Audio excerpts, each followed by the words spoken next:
Ilon yilida tug'ilganlar. Ilon Sharq zodiak kalendarining 6-muchali bo'lib, afzalliklari aqlli, mulohazali, reja asosida yashaydi. Ichki intuitsiyasi kuchli, odamni o'qiy oladi hamda tashqi qiyofasi sirli, hammaga ham ochilavermaydi. Kamchiliklari: ko'p shubhalanadi, ko'p tekshiradi. Rashki kuchli, qizg'onchiq, yopiq xarakter egasi, hislarini ko'rsatmaydi. Kechikuvchan, ambitsiyasi bor, lekin davomiylik yetishmaydi. Munosabatlarda sevgisi chuqur, lekin sekin ochiladi. Ishonch buzilgan odamga qaytmaydi. Mos muchallar sigir, tovuq, yomon moslik esa yo'lbars bilan to'ng'izdir.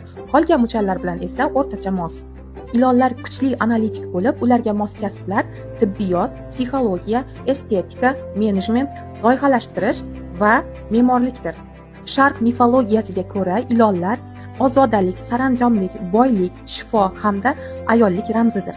Video ma'lumotlari Jobstreet, The Horoscope va ChinaNewYear.net saytlaridan olindi va har doimgidek to'liq ma'lumotni video ostida qoldiraman va ushbu videoyimni ilonlarga jo'natib qo'yamiz. Va keyingi videoyim qaysi muchallar haqida bo'lsin? Kommentariyada yozib qoldiring va albatta obuna bo'lishni ham unutmang.